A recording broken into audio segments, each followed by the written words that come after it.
हमारे जीने का कोई उद्देश्य नहीं है। सारी गोपियां वृंदावन में केवल कृष्ण की याद में केवल कृष्ण कृष्ण कृष्ण कहकर बस रोती गई, रोती गई, रोती जा रही हैं। भगवान के बिना जीवन बेकार है, जीवन अधूरा है। सच कहता हूं भक्तों, देखो हम सभी का ये जो शरीर है ना, ये शरीर विनाशी शरीर है। एक ना एक दिन ये शरीर विनाश, हमारा शरीर रोज विनाश की ओर बढ़ रहा है। एक दिन ये शरीर पूरा हो जाएगा और हमें जाना पड़ेगा। इस विनाशी शरीर से उस अविनाशी परमात्मा को पा लेना ही समझदारी है। यदि आपने इस विनाशी शरीर से उस परमात्मा को प्राप्त कर लिया, अविनाशी को प्राप्त कर लिया, आपका जीवन सफल हो गया। शायद हम संसार की चमक देख करके संसार में उलझ जाते हैं। ये संसार बड़ा सुंदर है, हम उलझ जाते हैं। एक मछुआरे ने नदी में जाल डाला, उसके जाल में बहुत सारी मछलियां फंसकर आ गईं। जब मछलियां फंसकर आईं तो कुछ मछलियां रोने लगीं और कुछ मछलियां बहुत प्रसन्न हो गईं। जो मछलियां छोटी थीं वो रोने लगीं और जो बड़ी थीं वो प्रसन्न हो गईं कि आज हम इन छोटी मछलियों को खाकर अपना पेट भरेंगे। अक्सर छोटी मछली को बड़ी मछली खा जाती है। बड़ी मछलियां बड़ी प्रसन्न थीं कि हम इन छोटी मछलियों को खाकर आज बहुत पेट भरेंगे। छोटी मछलियां रो रही हैं और बड़ी मछलियां प्रसन्न हैं। पर उन बड़ी मछलियों को भी कौन समझाए कि तुम अभी प्रसन्न हो ना, अपना भोजन देखकर शाम होते होते तुम्हारी भी सब्जी बन जाएगी। हाँ, हमारी भी यही हालत है। हमारा भी जीवन बहुत थोड़ा सा है। जैसे वो मछली दूसरी मछलियों को देखकर बड़ी प्रसन्न है कि इनको खाकर हम पेट भरेंगे, पर ये भूल गई कि तेरी भी मौत सिर पर नाच रही है। किसी भी क्षण प्राण निकल जाएंगे। पर चूंकि सामने भोजन था, भोजन देकर वो अपनी मौत को भूल गई। उसी तरह हम सभी वो मछलियां हैं। हम अपनी मौत भूले बैठे हैं। हम भूल गए हैं कि हमें मरना भी है। इसलिए सदा भगवान को याद करो। ये शरीर नासी है, नाश हो जाएगा इस शरीर का। इस शरीर से उस ईश्वर को पा लिया तो आप इस संसार में आने का फायदा आपने लाभ उठा लिया, और नहीं पाया तो इस संसार में, इस धरती पे मनुष्य का तन पाने का लाभ आप उठा ना पाए। धन्य है ये गोपियां जो केवल कृष्ण से प्रेम करती हैं। ना तो ये अच्छा, इन गोपियों के पुत्र भी हैं। इन गोपियों के पति, पुत्र, परिवार, सास, ससुर सब कोई है। और ये गोपियां ऐसा नहीं है कि काम करती ना हो। ये अपने पति की सेवा भी कर लेती हैं, पुत्र का भी काम करती हैं, सास ससुर की आज्ञा का पालन करती हैं, और जब समय मिलता है तो कृष्ण को याद करती करती रोने लग जाती हैं। केवल भगवान से प्रेम करती हैं। हम काम सबका करें, हम काम सबके आए। मैं ये निवेदन कर रहा हूं कि हम सबके काम आए, सबकी सेवा करें, पर प्रेम केवल कृष्ण से करें। बस इतनी छोटी सी बात आपकी समझ में आ जाए तो भी कल्याण हो सकता है। व्यवहार सबसे करो। बेटे को भी पालना पोसना, उसे पढ़ाना लिखाना, संस्कार देना सब करो बराबर, लाड़ करो, प्यार करो, पर जो सच्चा प्रेम है अंदर से, वो प्रेम केवल भगवान से। क्यों? ये याद रखना, ना तो आपकी बेटी, ना तो आपका बेटा, ना तो आपका पति, ना तो आपकी पत्नी, ना तो आपका पैसा, ना तो परिवार, कोई काम नहीं आएगा, कोई साथ नहीं देगा। यदि साथ देगा, काम आएगा, तो बस आपका किया पुण्य और आपके द्वारा किया हुआ भगवान का प्रेम। बाहर से संसार में जुड़ो, भीतर से भगवान से जुड़ो, दोनों लोग संतुष्ट रहेंगे। भगवान की भक्ति अंदर से होगी, संसार का व्यवहार बाहर से होगा। जैसे मैंने एक दिन उदाहरण देकर आपको समझाया था कि आप अपने घर में नौकर चाकर रख लो, मालिश करने वाला रखो, कपड़े धुलने वाला रखो, झाड़ू लगाने वाला, भोजन बनाने वाला। ये जो आपके घर के नौकर चाकर हैं, ये सब आपका काम कर देंगे, मालिश भी कर देंगे, आपके कपड़े भी धुल देंगे, आपको नहला भी देंगे, आपके पाँव भी दबा देंगे, आपकी सारी सेवा करेंगे, भोजन बना के खिला भी देंगे, बर्तन कपड़े सब धुल देंगे, आपकी सेवा सारी कर देंगे संसार के नौकर चाकर। पर आपसे प्रेम नहीं करेंगे। आपकी जो मालिश करने वाली या करने वाला है, वो आपकी मालिश करता है, सेवा कर रहा है आपकी, पर वो आपसे प्रेम नहीं करता। आपके कपड़े धुलने वाला आपके कपड़े धुलकर आपकी सेवा कर रहा है, पर वो आपसे प्रेम नहीं करता। आपके घर भोजन बनाने वाली है, भोजन बनाती है, बनाता है, सेवा करता और करती है आपकी, पर वो आपसे प्रेम नहीं करता या करती। उसी तरह आप भी संसार के लोगों से ऐसा ही व्यवहार करो। आप अपने बेटे की सेवा करो, नहलाओ, धुलाओ, बड़ा करो, संस्कारी बनाओ, उसे सेवा करो, जो भी जरूरत है पूरी करो, सेवा सबकी करो, पति की भी सेवा करो, पांव दबाओ, जरूरत जो कहता है वो करो, सबकी सेवा करके सबको संतुष्ट करो, सबको प्रसन्न करो, पर प्रेम इनमें से किसी से मत करो। प्रेम केवल गोविंद से करो, केवल भगवान से प्रेम करो। व्यवहार सबके साथ निभाना चाहिए, पर प्रेम गोपियों की तरह केवल कृष्ण से करना चाहिए। ये गोपियाँ कोई सामान्य गोपियाँ नहीं हैं, ये गोपियाँ भगवान से कितना प्रेम करती हैं हम आपको क्या बताएं। हनुमान जी से किसी ने कहा कि तुम राम से कितना प्यार करते हो। हनुमान जी ने कहा हम तुम्हें क्या बताएं कि हम राम से कितना प्यार करते हैं। तो किसी ने ताना मारते हुए कहा हाँ हाँ प्यार करते होते तो जरूर दिखाते। तो हनुमान जी को लगा अब तो इन्हें छाती फाड़ कर ही दिखाना पड़ेगा, है ना। लोग कहते हैं ना, सामान्य बात भी, हम काश अपनी छाती फाड़ सकते तो तुम्हें बता देते। हम लोग तो केवल कहावत कहते हैं, मुहावरा कह देते हैं, पर हनुमान जी ने छाती फाड़ कर सचमुच दिखा दिया जगत के लोगों को। देख लो, मैं इतना प्रेम करता हूं राम से कि एक राम बाहर बैठे हैं सिंहासन पर और एक सीताराम मेरे हृदय में बैठे हैं। एक क्षण के लिए मैं राम और सीता के बिना नहीं रह सकता। मैंने अपने प्रेम के बल पर, हनुमान जी ने प्रेम के बल पर सीताराम को अपने अधीन कर रखा है, हृदय में बिठा रखा है। अब बताओ, क्या हनुमान जी के पास धन दौलत की कमी? आज जिस धन दौलत के पीछे हम लोग भागते हैं, क्या हनुमान जी को इस दौलत की कमी थी? वो भी बढ़िया विवाह कर लेते। उनके पास तो अष्ट सिद्धि थी। अष्ट सिद्धि नवनिधि के दाता, असवर दीन जानकी माता। हनुमान जी के पास 8 प्रकार की सिद्धियां थी, है ना। ये सिद्धियां क्या होती हैं? अणिमा, महिमा, गरिमा, लघिमा, पात्री, प्राकाम्य, इंशित्व और वशित्व, ये 8 सिद्धियां होती हैं, अष्ट सिद्धि, है ना। ये अणिमा, महिमा, गरिमा, लघिमा, पात्री, ये कौन सी सिद्धियां? इन सिद्धियां, एक सिद्धि आ जाए तो एक सिद्धि से व्यक्ति अपने आप को छोटा कर सकता है। हनुमान जी लंका गए तो छोटे बन के गए, मतलब हनुमान जी के पास वो सिद्धि थी कि वो अपने आप को छोटा कर सकते थे। दूसरी सिद्धि है, वो अपने आप को जितना बड़ा करना चाहें वो बड़ा कर सकते हैं। हनुमान जी बड़े कर सकते हैं अपने आप को। हनुमान जी चाहे तो कुबेर का खजाना भी अपने अधीन कर सकते थे, इतनी शक्ति हनुमान जी के अंदर थी। इतना कुछ था। नवनिधि, अष्ट सिद्धि, नवनिधि के दाता।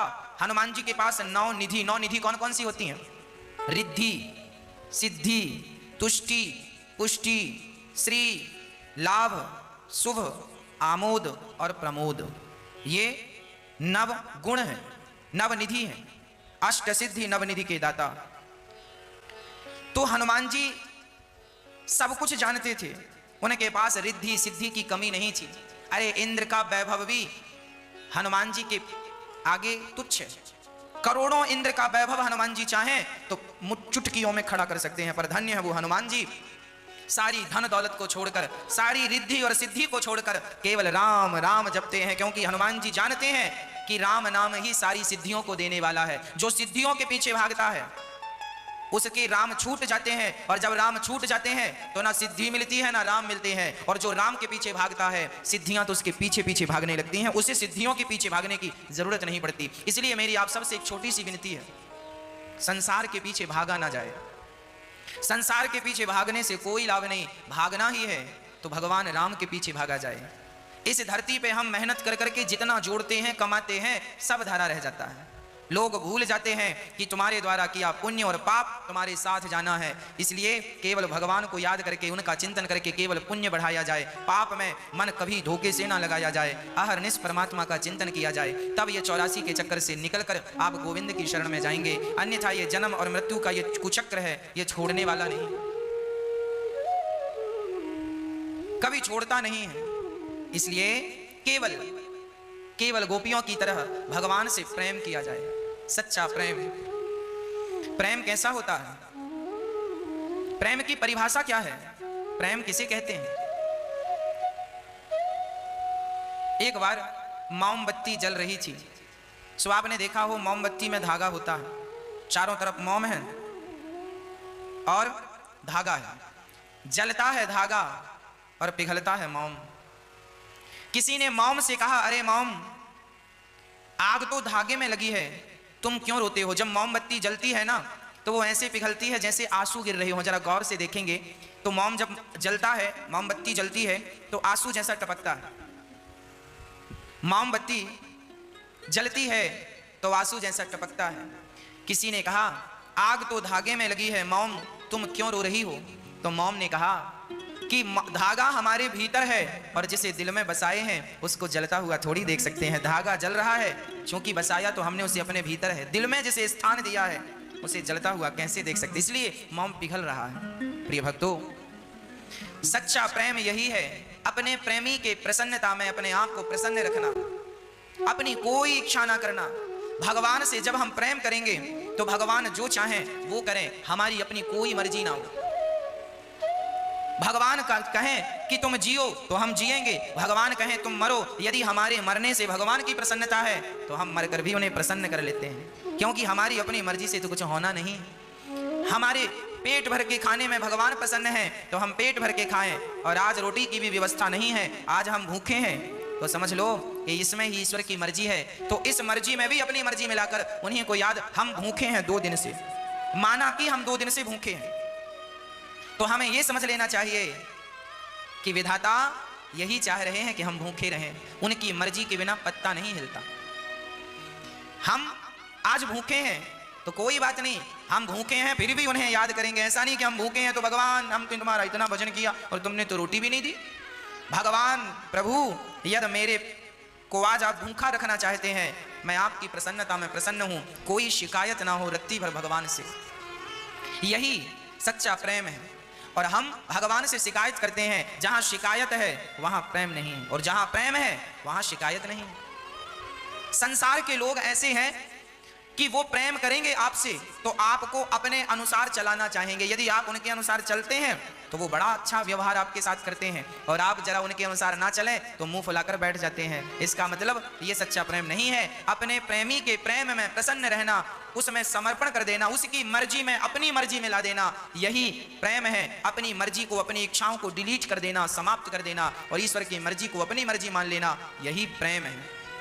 गोपियां कृष्ण से मिलने चाहती, वृंदावन से मथुरा कोई ज्यादा दूर नहीं है। वृंदावन का आदमी आज दिन में 10 चक्कर मथुरा के लगाता है। मथुरा से वृंदावन 10 से 12 किलोमीटर ही है, पैदल जाएंगे तो 1 से 1.5 घंटे में पहुंच जाएंगे। पर गोपियां चाहती तो क्या कृष्ण से मिलने मथुरा नहीं जा सकती थी? क्या कृष्ण मथुरा से वृंदावन नहीं आ सकते थे? यदि गोपियां प्रेम करती थी तो जाकर मिल क्यों नहीं आती थी, रोया क्यों करती थी? क्योंकि गोपियों ने कहा यदि हमारे कृष्ण को हमसे दूर रहने में सुख मिल रहा है तो हम जाकर उनके सुख में बाधा नहीं बनना चाहती, इसलिए गोपियां कृष्ण से मिलने नहीं गईं। अपने प्रेमी की प्रसन्नता में गोपियां अपनी प्रसन्नता समझती थीं, यही प्रेम है। और सच बताऊं, प्रेम में त्याग करना होता है, प्रेम में अपने सुख की, अपने इच्छाओं की कुर्बानियां देनी होती हैं। यदि आप अपने सुख, अपनी इच्छाओं का बलिदान दे सकते हैं तो आप सच्चे प्रेमी हैं, और आप नहीं दे सकते तो आप स्वार्थी हो सकते हैं, प्रेमी नहीं हो सकते। प्रिय भक्तों, प्रेम की अद्भुत परिभाषा है, जितना कहें सब कम है।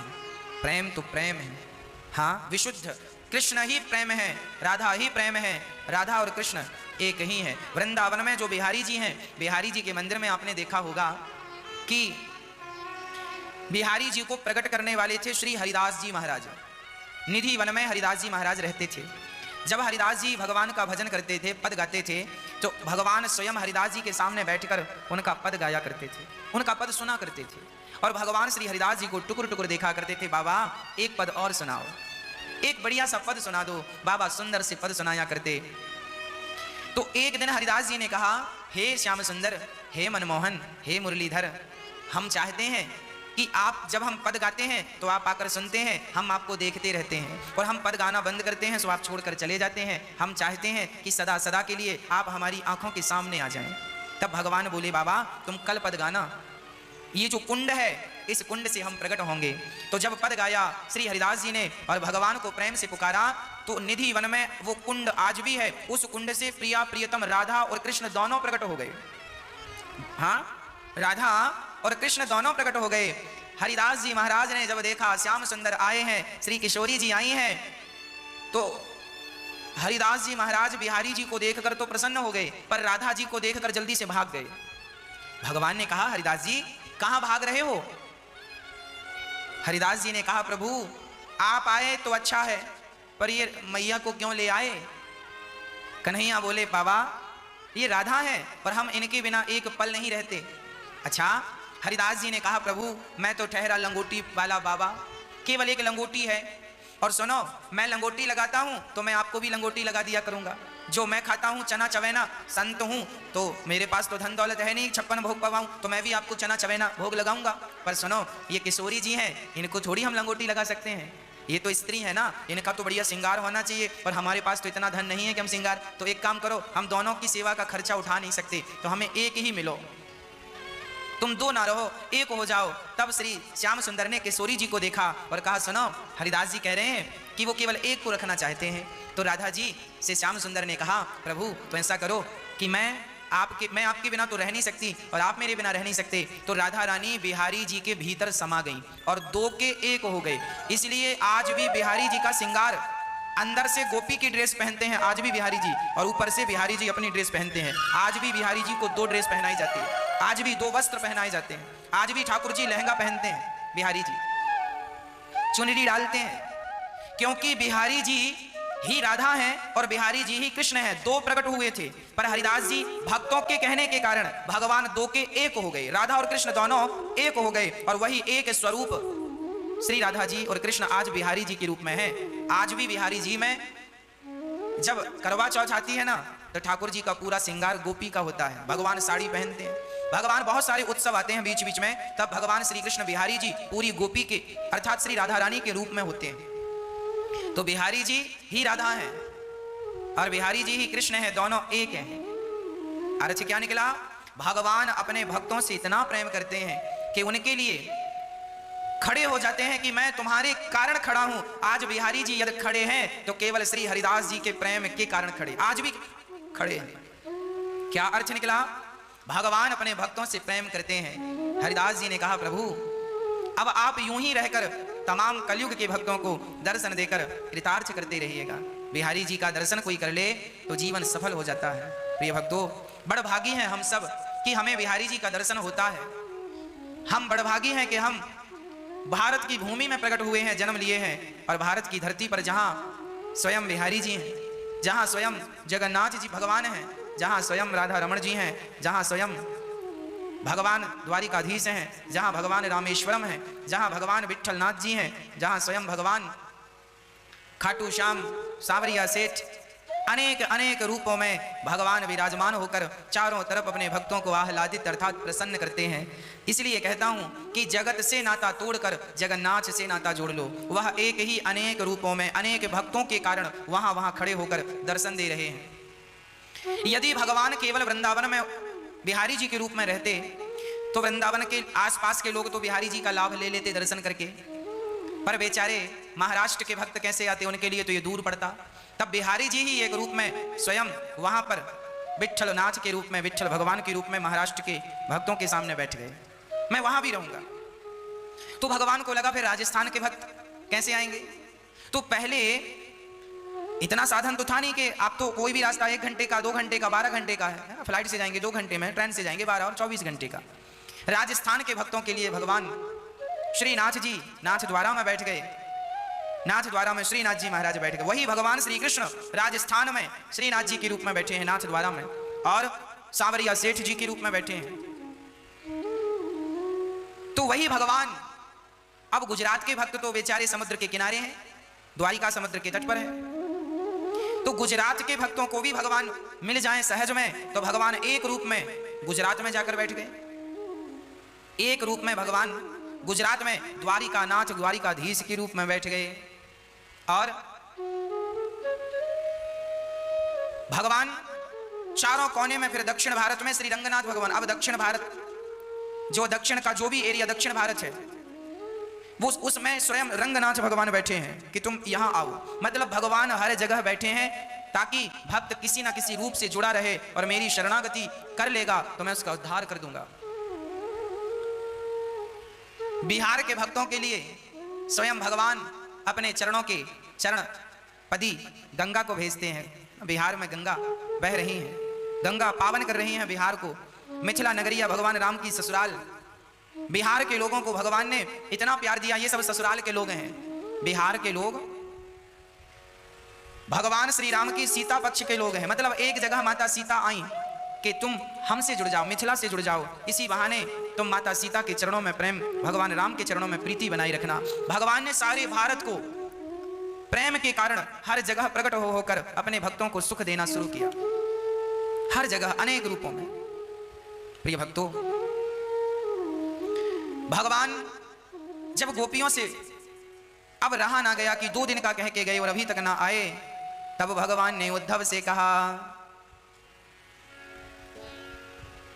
घनश्याम ने उद्धव से वृंदावन जरा जाना, वहां की गोपियों को ज्ञान का कुछ तत्व समझाना। विरह की वेदना में वे सदा बेचैन रहती हैं, तड़प कर आह भरती हैं और रो रो कर ये कहती हैं। गोपियां कहती हैं, है प्रेम जगत में सार और कुछ सार नहीं, मन कर ले प्रभु से प्यार और कुछ सार नहीं। भगवान ने उद्धव से कहा, जाओ मेरी गोपियों को संदेशा सुनाओ। धन्य है ये गोपियां जो भगवान से प्रेम करके अपना जीवन सफल बना रही हैं। रोना भी भगवान के लिए। दशरथ जी महाराज के बारे में गोस्वामी जी लिखते हैं, जन्म मरण फल दशरथ पावा। उसी का मरना सफल है जो भगवान से प्रेम करता हो और भगवान की याद में मर जाए। उन्हीं का जीना सफल है जो भगवान के लिए जी रहे हैं। नहीं तो यूं जिंदगी भोग विलास में, तो देखो बंदर और कुत्ता और बिल्ली भी भोग विलास में अपना जीवन व्यतीत कर रहे हैं। इस संसार में आने का उद्देश्य केवल इतना है कि किसी भी विधि से, किसी भी प्रकार से गोविंद के चरणों में प्रीति हो जाए। एक पिता ने अपने बेटे को 100 रुपए देकर उसे बाजार भेजा। बेटा जाओ, 100 रुपए दे रहा हूं, बढ़िया ताजे ताजे फल आ गए हैं, जाओ ताजे ताजे फल लेकर आओ। बेटा 100 रुपए लेकर बाजार गया। एक मंदारी बंदर को नचा रहा था, नाच बंदर नाच। ये बालक जो 100 रुपए लेकर गया था, ये व्यक्ति वहां खड़ा होकर बंदर का नाच देखने लगा। इतना मग्न हो गया उस नाच को देखने में कि इसका सारा समय खत्म हो गया उस बंदर के नाच देखने में। खेल खत्म हुआ तो बंदर ने कटोरा उठाया, सबसे मांगा। तो ये सज्जन जिसे पिता ने बाजार भेजा था फल लाने को और 100 रुपए दिए थे, इसके पास 100 रुपए थे। ये उस बंदर के नाच देखकर इतना इंप्रेस हुआ कि अपने 100 रुपए बंदर के कटोरे में डाल दिया। मंदारी पैसे लेकर चला गया। अब ये आगे बढ़ा तो इसे याद आया कि पिता ने मुझे बाजार क्यों भेजा, फल लाने भेजा। बाजार की तरफ गया, फलों की दुकान की तरफ। तब तक दुकान बंद होने का समय आ गया। सारी दुकानें बंद होने को आई। तभी एक साधु मिले, देखा कि ये बालक परेशान है। पूछा, बालक क्यों परेशान है? कहा, महाराज मेरे पिता ने 100 रुपए दिए थे, कहा फल लाना है, दुकानें तो बंद हो गई। साधु ने कहा, देख वो दुकान खुली है, जा वहां से ले ले। वो व्यक्ति दुकान गया, भाई साहब जरा फल देना। दुकानदार ने कहा, ले लो, पैसे दो। इसने जेब में हाथ डाला तो पैसे नहीं। वापस घर आया, पिता ने कहा, बेटा फल लेके आए हो? बेटे ने कहा, पिताजी फल तो मिले नहीं। क्यों नहीं मिले? बोले दुकानें बंद हो गई थी। अच्छा, एक दुकान खुली थी, वहां फल मिल रहे थे, पर मेरे पास पैसे खत्म हो गए। पिता ने कहा, बेटा तूने फल भी नहीं लाया और 100 रुपए भी खर्च कर दिए। 100 रुपए कहां खर्च कर दिए? उस बालक ने कहा, पिताजी बाजार में एक बंदर नाच रहा था, मंदारी उसे नचा रहा था नाना प्रकार से, मैं देखकर बड़ा प्रसन्न हुआ। पिता ने कहा, बेटा पैसे भी खर्च हो गए और फल भी नहीं लाए, तो बताओ क्या तुम्हारा बाजार जाना सफल हुआ? बेटा सिर नीचे करके खड़ा हो गया। ये कथा किसी बाप और बेटे की नहीं है, ये कथा आपकी और हमारी कथा है। सुनिएगा, एक पिता ने अपने बेटे को 100 रुपए देकर बाजार भेजा। इसका अर्थ यह है, एक परमात्मा ने हम सबको 100 रुपए देकर बाजार भेजा। बाजार क्या है? ये संसार एक बाजार है। हम सबको 100 रुपए देकर भेजा। 100 रुपए का अर्थ है 100 वर्ष की आयु। हम सभी 100 वर्ष की आयु लेकर आए हैं, लगभग 100, किसी ने 100, किसी ने 50, किसी ने 80 वर्ष की आयु लेकर आए हैं। भगवान ने भेजा है, जाओ फल लेकर आना बाजार से। संसार रूपी बाजार में अच्छे अच्छे कर्म करके अच्छे अच्छे कर्मों का फल लेकर जाना है। पर हम अच्छे अच्छे कर्मों का फल लेने आए तो हैं, पर बाजार में मंदारी का खेल देखने में मस्त हो गए। ये मंदारी का खेल क्या है? ये मंदारी का खेल है, एक स्त्री नाचती है, एक पुरुष नाचता है। हम सभी लोग गृहस्थ आश्रम में बंधकर सब नाच ही तो रहे हैं। कोई पत्नी के लिए नाच रहा है, कोई पति के लिए नाच रही है, कोई पुत्रों के लिए। एक बाप झोला लिए भाग रहा है, कहां जा रहे हो? यहाँ से वहाँ कहाँ नाच रहे हो? बोले बच्चों के लिए नाच रहे हैं। पत्नियां कई बार बोलती हैं हम तो सुबह से शाम तक नाचती हैं, अर्थात हम सभी व्यक्ति बंदर की तरह नाच रहे हैं, अपने परिवार के लिए, अपने प्रतिष्ठा के लिए, अपने पद के लिए, अपने ऐश्वर्य के लिए नाच रहे हैं। और इसी नाच में, इसी नृत्य में पत्नी, पुत्र, परिवार में सारा पैसा खर्च हो गया, सारा पैसा अर्थ, सारी उम्र खत्म हो गई। आप 100 वर्ष की आयु लेकर आए हैं तो 100 वर्ष की आयु आपने लगाई कहां? पत्नी में, पुत्र में, परिवार में, पद प्रतिष्ठा में, धन दौलत कमाने में ही तो खर्च की ना आयु। भगवान ने भेजा था जाओ अच्छा कर्म करना, अच्छे कर्म करके मुझसे प्रेम करके और फल लेकर आना। भगवान से प्रेम करने के लिए संसार में आए थे, पर भगवान से प्रेम ना कर कर पत्नी से और पति से, पुत्र और परिवार से, धन और प्रतिष्ठा से हम लोगों ने बराबर प्रेम किया, पर जिस कृष्ण से प्रेम करना था उनसे किया नहीं। पैसे भी खर्च हो गए, वस्तु भी नहीं मिली, उम्र भी पूरी खत्म, और जिस काम को आए थे भगवान से प्रेम करने, पुण्य की गठरी बांधने, पुण्य का फल कमाने, पुण्य का फल पाने, वो मिला नहीं। बस संसार में ही उलझे उलझे मर गए। इसी को लोग जिंदगी कहते हैं। अरे ये जिंदगी नहीं है। वो व्यक्ति जिसने भगवान से प्रेम नहीं किया वो क्या जाने कि जीवन क्या था। जीवन का असली स्वाद तो उसने लिया ही नहीं। उसने तो भोगों को ही स्वाद मानकर उन्हीं में उलझा रहा। इसलिए गोपियां कहती हैं है प्रेम जगत में सार और कुछ सार नहीं, मन कर ले प्रभु से प्यार और कुछ सार नहीं। कहा घनश्याम ने उद्धव से वृंदावन जरा जाना, वहां की गोपियों को ज्ञान का कुछ तत्व समझाना। विरह की वेदना में वे सदा बेचैन रहती हैं, तड़प कर आह भरती हैं और रो रो कर ये कहती हैं है प्रेम जगत में सार और कुछ सार नहीं, मन कर ले प्रभु से प्यार और कुछ सारे नहीं। चले उद्धव चले मथुरा से जब कुछ दूर, वृंदावन निकट आया, वहीं से प्रेम ने अपना अनोखा रंग दिखलाया। बिटप झुक कर ये कहते हैं इधर आओ, पपीहा कह रहा पी कहाँ ये भी तो बतलाओ। नदी यमुना की धारा शब्द हरिहर का सुनाती है, भ्रमर गुंजार से भी यही मधुर आवाज आती है। उद्धव जैसे वृंदावन आए, मानो वृक्ष झुक झुक कर कह रहे हैं उद्धव आओ, बताओ मेरे कृष्ण कैसे हैं, बताओ मेरे कृष्ण कैसे हैं। मानो यमुना बुला रही है आओ बताओ मेरे कृष्ण कैसे हैं। मानो श्री यमुना महारानी बुला रही हैं। भौरा गुंजार करता हुआ कह रहा है कृष्ण कब आएंगे। बुला रहे हैं सब। उलझ कर वस्त्र में कांटे लगे उद्धव को समझाने, तुम्हारा ज्ञान पर्दा फाड़ देंगे प्रेम दीवाने। सारा उद्धव जी का दुपट्टा कांटों में उलझ गया, और कांटों में उलझ कर जब सुलझाने लगे तो दुपट्टा फट गया। मानो वृंदावन के कांटे कह रहे हैं उद्धव ये प्रेमियों की नगरी है, यहाँ ज्ञानी बनकर प्रवेश ना करना, यहाँ प्रेमियों की नगरी है, प्रेमी बनकर आना। यदि ज्ञानी बनकर आए तो जैसे हमने तुम्हारे दुपट्टे को फाड़ दिया, गोपियां तुम्हारे ज्ञान की पोथी को फाड़ देंगी, क्योंकि यहाँ ये प्रेम की नगरी है, ये ज्ञान की नगरी नहीं, ये प्रेम की नगरी है। कहा जब भगवान श्री कृष्ण का संदेशा लेकर उद्धव जी वृंदावन आए तो मां यशोदा का पता उद्धव जी पूछते हैं भैया वृंदावन में सब शांत हैं, मानो वृंदावन रो रहा है कृष्ण की याद में, ब्रजवासी रो रहे हैं कृष्ण की याद में, कोई बात नहीं करने को तैयार, सबकी आंखें गीली हैं और सब बस मथुरा की तरफ देख रहे हैं कब आएंगे कृष्ण। उद्धव जी किसी से कहते हैं भैया क्या हमें यशोदा माँ के घर का पता प्राप्त हो सकता है? तो पूछा उसने कि तुम कौन हो और क्या करोगे यशोदा को जानकर? बोले हम कृष्ण के मित्र हैं, संदेशा लाए हैं। अच्छा वो व्यक्ति कोई और नहीं मधुमंगल था। दौड़ पड़ा, सुनो मैया माँ यशोदा बस कृष्ण के प्रेम में इतनी व्याकुल थी, प्राण निकल जाएंगे। और जब उद्धव को देखा तो कुछ जान आई। उद्धव ने समझाया, माँ रोना मत, वो भगवान है। और उद्धव जी जब कृष्ण को भगवान कहने लगे तो माँ यशोदा ने कहा, लाला वो तेरा भगवान होगा, हमारा तो पुत्र है, और उससे कह देना कि तेरी माँ मर जाएगी, अब तेरे बिना रह नहीं सकती।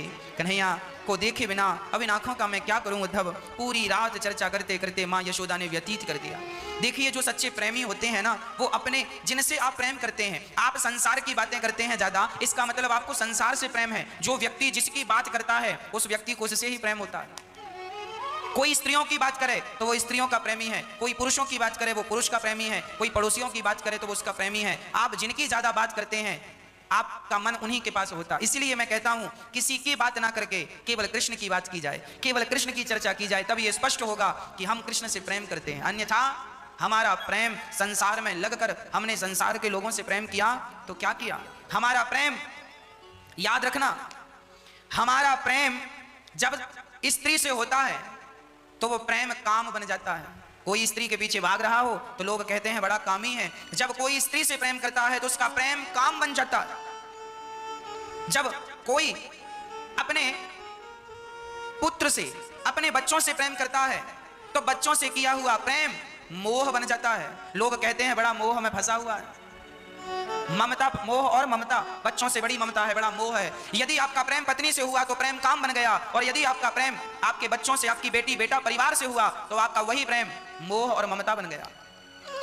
आपका प्रेम यदि पैसों से हुआ तो आपका वही प्रेम लोभ बन गया। लोग कहते हैं पैसे के पीछे भाग रहा बड़ा लोभी है। आपका प्रेम पैसों से जुड़ा तो आपका प्रेम लोभ हो गया। और आपका प्रेम यदि कृष्ण से जुड़ जाए, बिहारी जी से प्रेम जुड़ जाए तो वही प्रेम भक्ति बन जाता है। लोग कहते हैं बहुत बड़ा भक्त है। तो अब आप देख लो, आप निर्णय ले लो कि आपको प्रेम किससे करना है। संसार से प्रेम करोगे तो उस प्रेम का कोई अर्थ नहीं। मोह माया लोभ बनकर आपका प्रेम रह जाएगा। और आपका प्रेम कृष्ण के चरणों में हो गया, श्याम सुंदर के चरणों में प्रेम हो गया, श्री राधा रानी के चरणों में प्रेम हो गया, तो आपका प्रेम भक्ति बनकर आपको अमर कर देगा। जैसे मीराबाई कृष्ण से प्रेम करके अमर हो गई, नरसिंह मेहता कृष्ण से प्रेम करके अमर हो गए, तुलसीदास जी राम से प्रेम करके अमर हो गए, कबीरदास जी राम से प्रेम करके अमर हो गए। प्रेम प्रेम प्रेम वही है, शेरनी का दूध वही है, पर वह दूध जब मिट्टी के बर्तन में रखा जाएगा तो वो तोड़ देगा मिट्टी के बर्तन को। सोने के लोहे के बर्तन में आप शेरनी का दूध रखो, फाड़ देगा, स्टील के बर्तन को फाड़ देगा, चांदी के बर्तन को यदि ठहरेगा तो केवल सोने के बर्तन में, अन्यथा सारे बर्तनों को फाड़ देगा। उसी प्रकार प्रेम संसार से किया जाए तो वो प्रेम आपको घोर नरक ले जाएगा। वो वस्तु, वो प्रेम आपको नरक में ले जाएगा। पत्नी का प्रेम नरक ले जाता है, संसार का प्रेम नरक ले जाता है। और वही प्रेम भगवान से हो जाए तो परम गति प्रदान कर देने वाला वही प्रेम हो जाएगा। वही प्रेम परम गति प्रदान करता। अरे पानी की वही बूंद जब समुद्र में गिरती है तो बूंद खारी हो जाती है, वही बूंद जब गंगा में गिरती है तो गंगा बन जाती है, वही बूंद यमुना में गिर के यमुना, वही बूंद नाले में गिर के नाला। अरे भाई पानी तो पानी था, पर पात्र बदलते गए, जैसा पात्र होगा उसका स्वभाव वैसा हो जाएगा। उसी प्रकार प्रेम तो प्रेम है, पर पात्र यदि बदल गए तो जैसा पात्र होगा प्रेम का स्वरूप वैसा होगा। यदि प्रेम संसार से किया जाएगा तो वो प्रेम दो कौड़ी का रह जाएगा, और प्रेम भगवान से किया जाएगा तो जैसे पानी जब बरसता है, स्वाति नक्षत्र का पानी गिरता है, और वो स्वाति नक्षत्र का पानी यदि सीपी में गिर जाए समुद्र के भीतर तो वो सीपी में गिरने से वो पानी मोती बन जाता है। पानी की बूंद सीपी में गिरने से मोती हो जाती है, और वही समुद्र, वही बूंद यदि नाले में गिरती तो वो नाले का पानी बन जाती। पानी वही है, पात्र बदल गए, पात्र बदल गए। उसी तरह प्रेम वही है, प्रेम आप किनसे कर रहे हैं वो पात्र बदलते जा रहे हैं। प्रेम भगवान से किया जाए, सारी गोपियां रो रही हैं और बस कृष्ण कृष्ण पुकार रही हैं। उद्धव जी आए, एक सखी बोली कह के गया था आऊंगा, अभी तक तो आया नहीं। दूसरी बोली सुनो अब तो हम मरने वाली हैं, हमारे तो प्राण निकल जाएंगे। दूसरी बोली क्यों मरेगी? बोले कहा था कृष्ण ने आने का, अभी तक तो आया नहीं, उसके बिना जीकर अब हम करेंगी क्या? तो दूसरी उसे समझाने लगी, दिया हम प्रेम दीवानी हैं, वो प्रेम दीवाना। ऐ उद्धव हमें ज्ञान की पोथी न सुनाना, हम प्रेम दीवानी हैं, वो प्रेम दीवाना। सारी गोपियां कहती हैं उद्धव जी ने कहा हम तुम्हें ज्ञान दे रहे हैं। तब गोपियों ने कहा ऐ उद्धव हमें ज्ञान की पोथी न सुनाना, क्यों?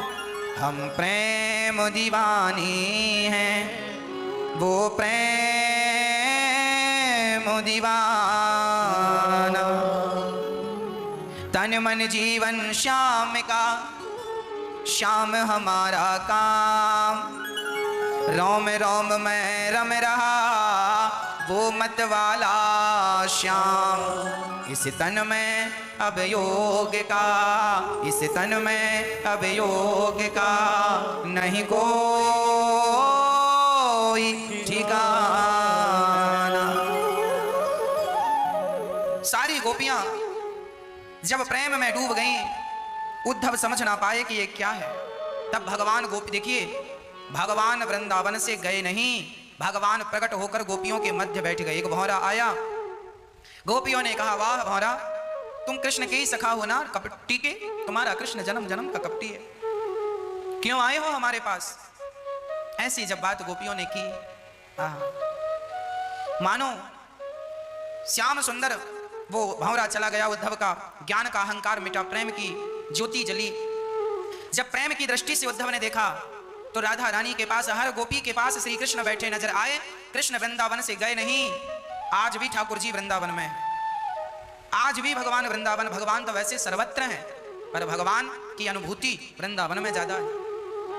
हवा सब जगह होती है, पर कूलर पंखा एसी के सामने की हवा ज्यादा होती है। उसी प्रकार भगवान सब जगह है, पर वृंदावन में उनकी अनुभूति ज्यादा है। जैसे हवा की अनुभूति कूलर पंखे के सामने ज्यादा है, उसी प्रकार वृंदावन में ईश्वर की अनुभूति अधिक है। ईश्वर का अनुभव करना है तो वृंदावन की डगर पकड़िएगा। उद्धव जी ने डगर पकड़ी तो प्रेम मिल गया। वापिस गए ब्रज रज में लौट कर। उद्धव ने कहा हमें तो वृंदावन की लता पता बना दो कृष्ण, गुलम बना दो कृष्ण, औषधि बना दो, यहाँ की छोटी सी लता पता, ताकि भक्तों की रज उड़ उड़ के माथे पे पड़े और हमारा जीवन सफल हो जाए। भक्तों के चरणों की धूल माथे पे पड़ जाए तो भी नैया पार है। उद्धव के ज्ञान का अहंकार मिटा और भगवान ने उन्हें भक्ति प्रदान की, उन्हें दिव्य दर्शन वृंदावन का कराया।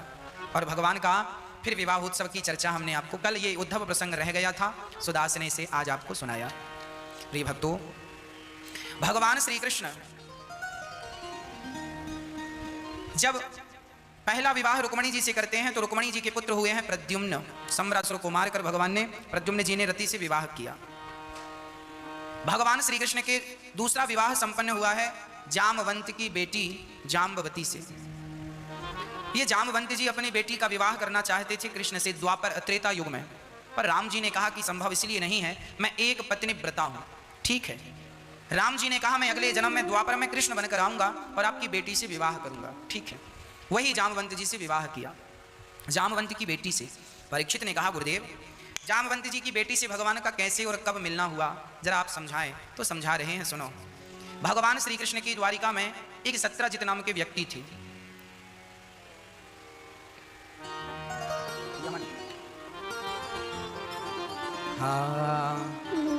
आसीत् सत्राजितः सूर्यो भक्तस्य परमः सखा, प्रीतस्तस्मै मणिं प्रादात् सूर्यस्तुष्ट्यः स्यमन्तिकम्। भगवान श्री कृष्ण का विवाह जब हुआ, द्वारिका में एक सत्रजित नाम के व्यक्ति रहते थे। उनके पास सूर्य भगवान की दी मणि थी। 160 ग्राम सोना रोज प्रदान करती थी। 160 तोला रोज वो मणि प्रदान करती थी। अब इतना धन जिसको मिले, इतना सोना सत्रजित को रोज मिलने लगा, उनकी तो सारी विपत्ति टल गई और आनंद हो गया। एक दिन भगवान श्री कृष्ण ने सत्रजित जी से कहा, सत्रजित जी, ये जो मणि आपके पास है, क्या करेंगे इसका? इसे राज खजाने राजकोष में जमा करें तो इससे प्रजा का उत्थान हो। सत्रजित ने ना हाँ ना करी और चले गए। भगवान ने दोबारा वो मणि मांगी भी नहीं। सच्ची बात यह है कि भगवान तो जब कुछ मांगते हैं तो जीव का कल्याण करने के लिए ही मांगते हैं, पर वो नहीं देता। सत्रजित ने नहीं दी। हम लोगों की भी हालत लगभग ऐसी ही है। जब भगवान हमें देते हैं तो हम रख लेते हैं, पत्नी पुत्र परिवार प्रतिष्ठा सब हमने रख लिया, जब भगवान हमसे कोई वापस मांगते हैं, चलो भाई अपना पति वापस करो, पत्नी वापस करो, पुत्र वापस करो। जब कोई व्यक्ति संसार से भगवान के धाम को चला जाता है, किसी के प्राण निकल जाते हैं, तो आप लोग रोते हैं, भगवान ने हमारा पति छीन लिया, पुत्र छीन लिया, पत्नी छीन ली, ये छीन लिया। मत रोया करिए। बात ऐसी है कि वो वस्तु जो आपको मिली थी, वो व्यक्ति जो आपको मिला था, वो व्यक्ति केवल आपके इतने दिनों का ही साथी और संगी था, है ना। भगवान उतने दिनों का साथ देते हैं जितना समय विधि तय करती है। पूरा हो गया, जाना पड़ेगा। ये वस्तु मैंने आपको दी है कि आप रखो, जब मैं वापस मांगू तो आप दे देना। तो ईमानदारी तो यही बनती है कि आप मुझे मेरी वस्तु वापस कर दें। अब कोई कहे ना ना महाराज ये तो हमारे पास थी, अब हम नहीं देंगे। हम लोगों की भी स्थिति कुछ ऐसी है, जब हम लोगों को पुत्र मिलता है ना, तो हम उन पुत्रों को कस के पकड़ लेते हैं, ये मेरा बेटा है, मेरा बेटा। और रास्ते में कहीं बेटा भगवान के घर चला गया तो लोग रोते हैं कि मेरा बेटा चला गया। अरे भाई तुम्हारा थोड़ी था, दिया तो ईश्वर ने ही था ना। अब वो ले लिए हैं, उनकी वस्तु उनके पास चली गई, तुम रोते क्यों हो? क्या तुम्हारा रोना जायज है? इसलिए ईश्वर जो दे रहे हैं उसे रखो, उसे रखो, परंतु उसमें मोह ना करो। ये वस्तु मेरी है ऐसा विचार ना करो। सबसे परे रहो, परे अर्थात विलग, अलग रहो सबसे। सबके बीच में रहते हुए अलग, जैसे कीचड़ में रहता हुआ कमल अलग है ना। जैसे नारियल का गोला नारियल के खोपड़ी के बीच में रहता हुआ भी अलग हो जाता है। पका हुआ नारियल खोपड़ी को छोड़कर अलग हो जाता, रहता उसी के बीच में पर अलग है। आप भी संसार के बीच में रहकर अलग वैसी रहो जैसे नारियल का गोला। जब आप पकड़ लेंगे ये मेरा बेटा है, बेटी है, तो फिर जब भगवान कहेंगे वापस करो तो फिर आप रोएंगे, महाराज जी भगवान ने ऐसा किया, छीन लिया। अरे भाई ये रोना क्यों होता है जानते हो? जो वस्तु हमारी नहीं है, हम जब उस वस्तु को अपनी मान लेते हैं, उस वस्तु को अपनी समझ लेते हैं, तब हमें कष्ट होता है। एक आदमी ट्रेन में बैठा, चला, ट्रेन वहां पहुंच गई जहां उसे पहुंचना था, सारे यात्री उतर गए, पर एक सज्जन नहीं उतरे। वो क्यों नहीं उतरे? क्योंकि उनके सीट के सामने वाली सीट के नीचे एक बढ़िया सा बक्सा रखा था, एक बढ़िया सा बक्सा रखा हुआ था, सूटकेस कह लो, सूटकेस रखा था, बड़ा महंगा सा नजर आ रहा था, सुंदर था। इस व्यक्ति के अंदर लालच आया कि ये किसी ने नहीं उतारा, लगता कोई माल है, तो इन्होंने उठाया और ट्रेन से नीचे उतारा। ट्रेन से नीचे उतारा ही था कि पुलिस आ गई। क्यों भाई, सूटकेस में क्या है? उन्होंने कहा सूटकेस में कपड़े हैं। पुलिस ने कहा हमें कोई शिकायत मिली है कि कुछ गड़बड़ चल रहा है, खोल कर दिखाओ। अब वो चोरी का माल था, चाबी तो थी नहीं। बोला चाबी चोरी हो गई ट्रेन में। पुलिस वालों ने कहा तोड़ना पड़ेगा। पुलिस वालों ने कहा ये सूटकेस तेरा है? उसने कह दिया हाँ मेरा है, कोई संदेह? जबकि चोरी का था, उसका मेरा है। पुलिस ने कहा खोल कर देखेंगे। पुलिस ने ताला तोड़ा, खोल कर देखा तो उसमें मरी हुई लाश थी। लाश अर्थात हाथ कटे थे, पांव कटे थे, धड़ अलग था, टुकड़े टुकड़े एक व्यक्ति के किसी ने करके सूटकेस में पैक कर दिया। अब पुलिस ने जो डंडा बरसा, पुलिस को लगा कि तैने ही मर्डर किया है, तैने मारा है, चल बोल क्यों मारा। अब वो कहे महाराज ये सूटकेस मेरा नहीं था और ये व्यक्ति को मैं नहीं जानता। पुलिस बोली अभी तो बोल रहा था सूटकेस मेरा, अब बोल रहा नहीं है। मारा, जेल में डाला और फाइन लगा, क्या क्या ना हुआ। सारी जिंदगी जेल में सड़ता रहा। अब बताओ उसे इतना कष्ट मिला किस बात पर? केवल यही बात थी ना कि जो वस्तु उसकी नहीं थी उस वस्तु को उसने अपना मान लिया। यही हम जीव मात्र की दुर्गति है।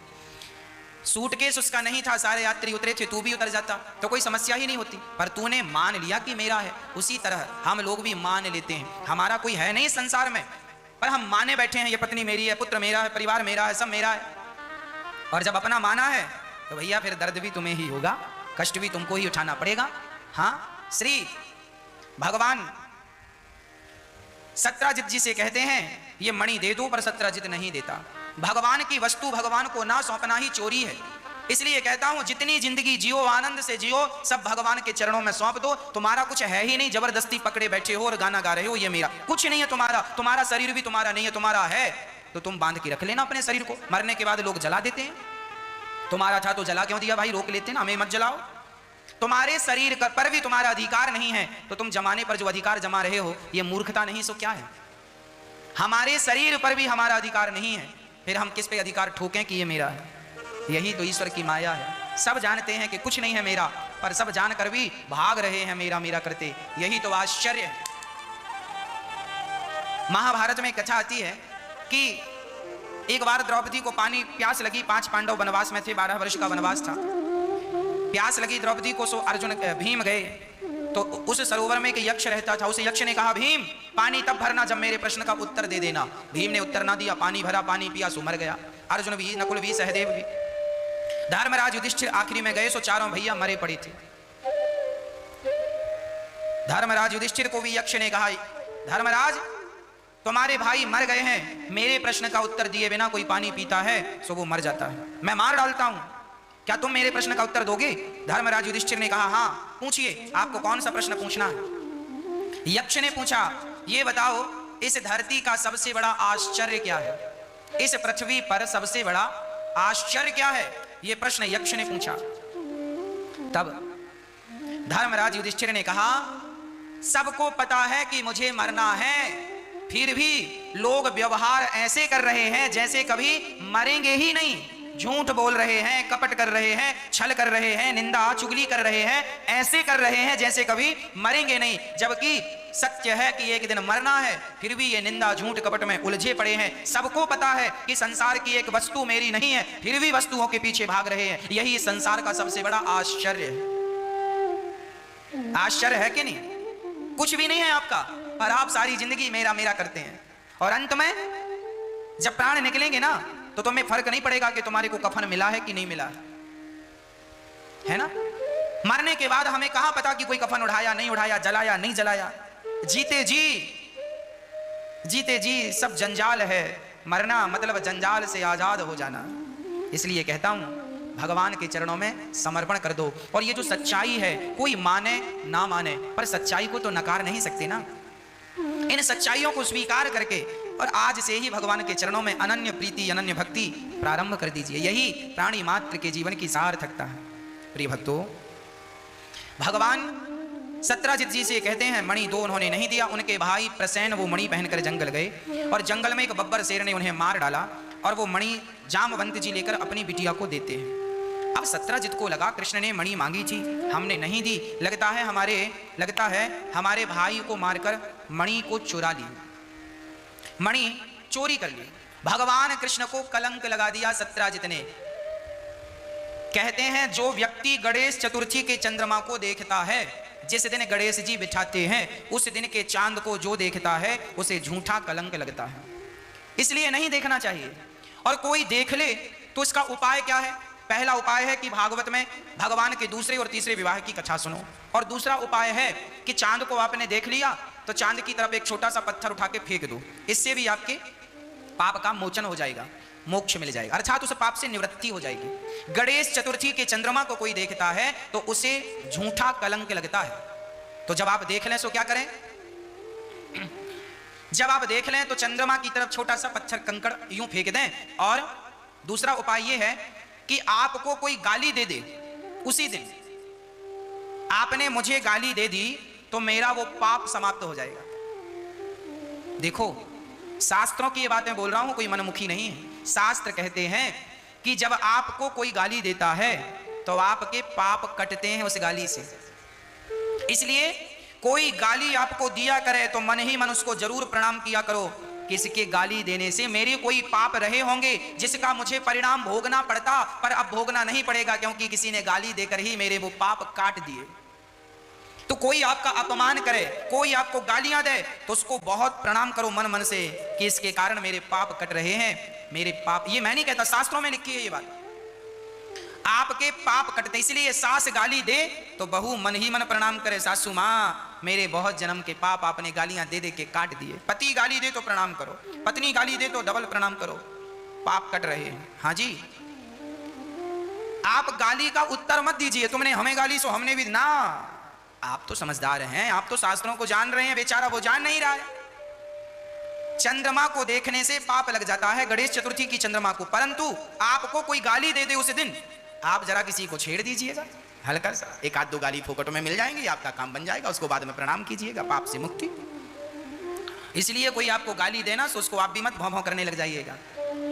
यहां तक कि शास्त्रों में लिखा है कि आप अगले जन्म में सुअर बनने वाले थे पापों के कारण, पर आपको किसी ने बढ़िया गालियां दे दी ढेर सारी, तो आपके सुअर बनने की योनि समय कट गया, अब आपको नहीं बनना पड़ेगा। गालियां, भाई पाप का फल तो देखो मुझे भोगना पड़ेगा, पाप का फल मुझे भोगना पड़ेगा। चाहे सुअर बन के भोगूं, कुत्ता और बिल्ली बनकर भोगूं, पर कोई मुझे गाली दे दे तो भी वो पाप खत्म हो जाता, फिर मुझे कुत्ता बिल्ली बनने की जरूरत नहीं, गालियों से वो नष्ट हो गया। ऑप्शन है ये। तो जो लोग गालियां देते हैं, किसी को दिल दुखाते हैं, किसी का अपमान करते हैं, वो बहुत बड़ा अपना नुकसान कर रहे हैं। आप किसी को गालियां ना देना, किसी का दिल ना दुखाना, और आपको कोई गाली दे रहा है तो जरूर उसको दंडवत करना, दूर से प्रणाम करना, क्योंकि उसके जैसा हितैषी आपका पाप सहज में कट गया। इससे बड़ा और क्या है। इसलिए हमारे संत जन कहते हैं, निंदक नीरे राखिए, जो आपका अपमान करता हो उसे सामने ही घर में बसा लो। बार बार अपमान करेगा, आपको गालियां देगा, क्या होगा, आपके पाप कट जाएंगे।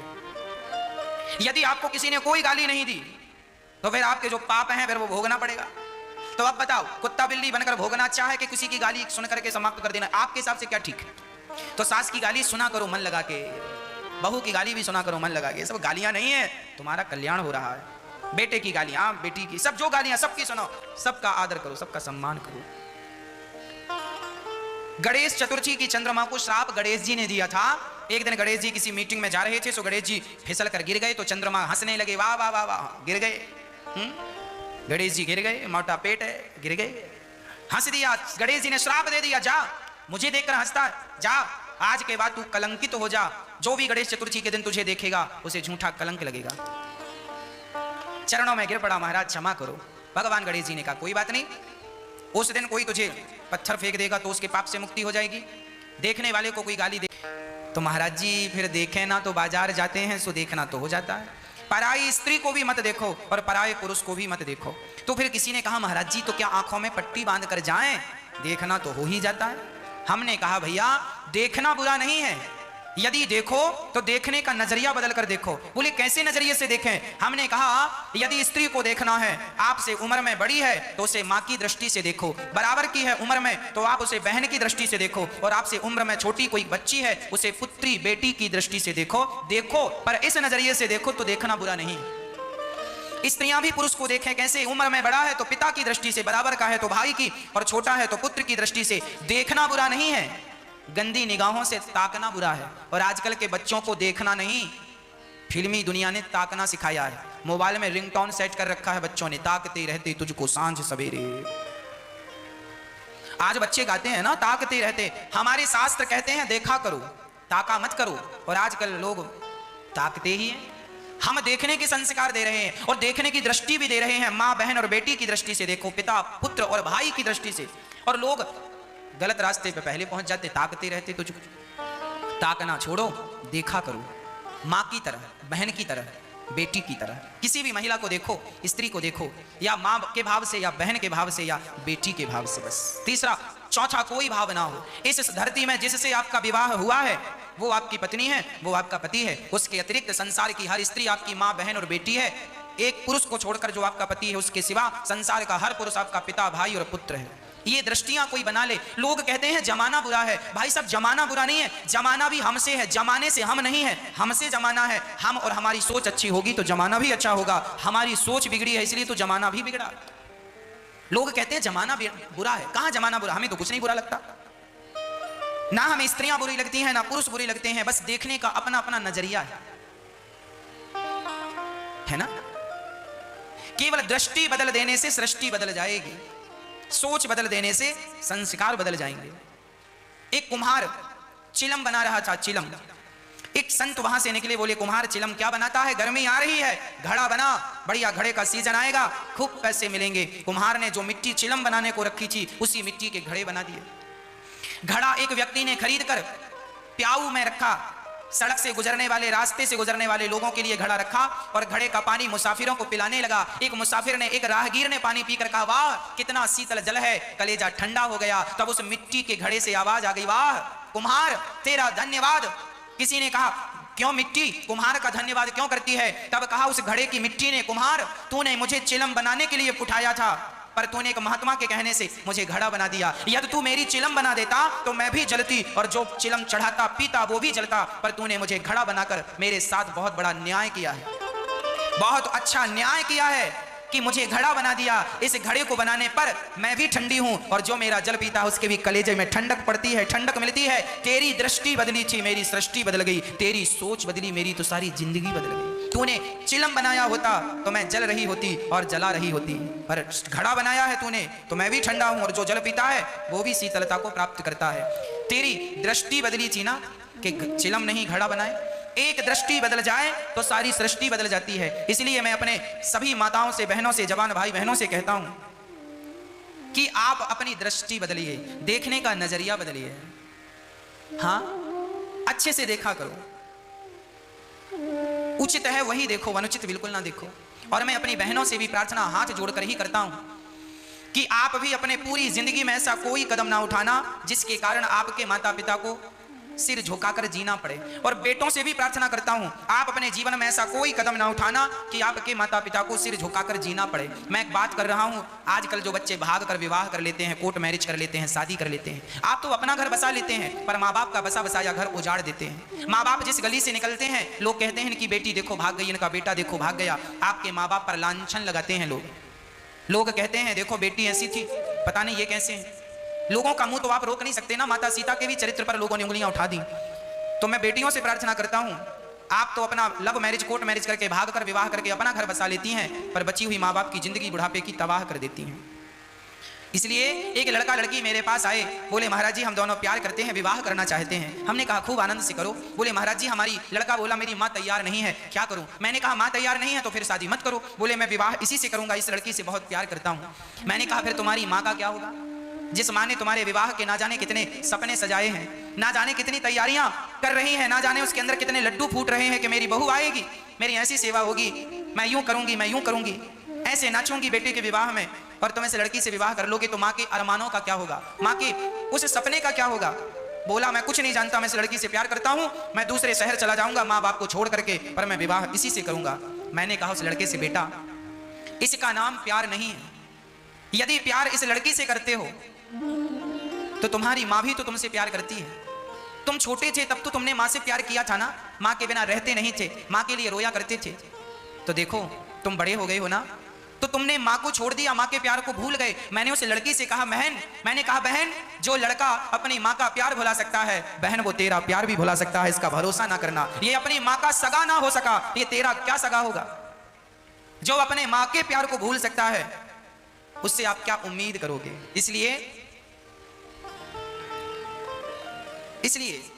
ये कभी निर्णय नहीं लेना चाहिए कि हम भाग जाएंगे, शादी कर लेंगे। आजकल के बच्चे इसी राह पर चल रहे हैं। मैं तो केवल बच्चों को यही कथा के माध्यम से निवेदन करना चाहूँगा, आप पढ़ लिख कर खूब विद्वान बनिए, माँ बाप का नाम बढ़ाइए, अपने कुल का नाम बढ़ाइए, अपने देश का नाम बढ़ाइए, देश के काम आइए।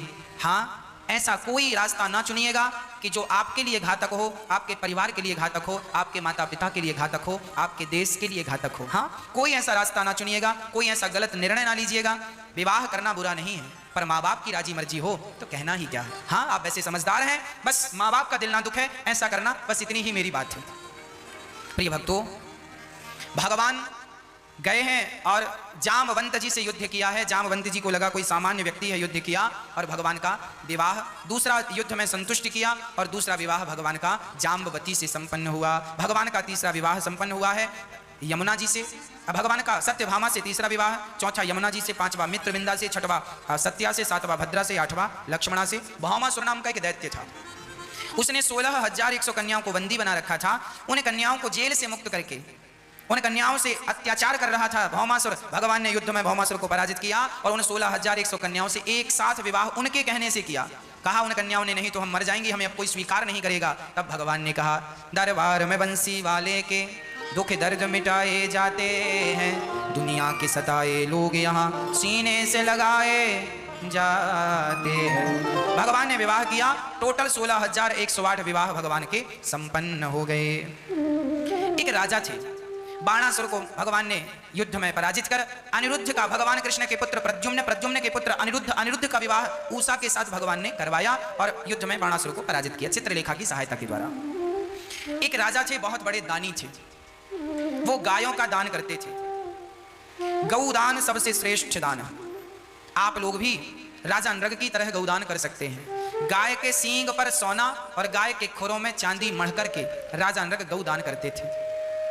एक दिन उनकी गाय जिस पंडित जी को दी, उनके खूंटे से खोलकर उनके गौशाला में आ गई और उसी गाय का दान दूसरे पंडित जी को अनजाने में कर दिया। अब दोनों पंडित जी आपस में झगड़ा करें, ये गाय मेरी है, ये गाय मेरी है। राजा नृग के पास आए तो राजा निर्णय ना कर पाए। राजा ने कहा तुम 100 गाय और ले लो पर विवाद ना करो। उन्होंने कहा नहीं, हमें तो यही चाहिए। एक वस्तु 2 बार दान नहीं करना चाहिए। एक वस्तु को 2 बार दान कर दिया। अरे दान दी हुई वस्तु पर आपका अधिकार नहीं है, पर यदि आपने एक वस्तु का 2 बार दान कर दिया तो पाप लगेगा। राजा नृग को यही पाप लगा, पर उन्होंने गौ सेवा की, जिसके कारण इस जन्म में वो गिरगिट बने और भगवान का दर्शन हुआ और उनकी सदगति हुई। आपने जीवन में जो पुण्य किया है, ये याद रखो कि आपके द्वारा किया हुआ पुण्य कभी नष्ट नहीं होता। उस पुण्य का फल आपको मिलकर ही रहेगा, रहेगा, रहेगा। बस ये याद रखो। आपने किसी को एक रोटी खिलाई है, किसी जन्म में गौ सेवा की होगी, गौदान किया होगा, उसका फल मिलकर रहेगा। किसी जन्म में एक राजा ने अपने मंत्रियों से पूछा, गुरुजनों से पूछा, गुरुजी इतने सारे लोगों में केवल मैं ही राजा क्यों बना? जिस दिन मैं पैदा हुआ उस दिन और भी लोग पैदा हुए होंगे, पर मैं ही राजा क्यों बना, वो लोग राजा क्यों नहीं बने? गुरुजी ने कहा तुम्हारे इस प्रश्न का उत्तर जंगल में एक संत बैठे हैं वो देंगे। राजा उन संत के पास गए तो वो संत अंगार खा रहे थे। अंगार मुंह पे रखें और उनका मुंह जल जाए, पता नहीं क्या पागलपन था। वो अंगार उठा उठा के मुंह पे रख रहे थे और पूरा शरीर अंगार से जल गया था, प्राण निकलने वाले थे उनके। वो महात्मा जी से राजा ने कहा महाराज अंगार कोई खाने की चीज है, हम आपको बढ़िया भोजन की व्यवस्था कराते हैं। उन्होंने कहा हमें अंगार खाने दो, हमने कोई पाप किया है उसका हमें दंड मिल रहा है। राजा आगे बढ़े, आगे देखा तो एक महात्मा जी अपना ही मांस अपनी चमड़ी नोच नोच के खा रहे हैं। अरे महात्मा जी रोटियां खाओ, अपना मांस क्यों खाते हो? महात्मा ने कहा हम अपने किसी जन्म के पाप की सजा भोग रहे हैं। राजा बोले हमारे प्रश्न का उत्तर कौन देगा कि हम ही राजा क्यों बने?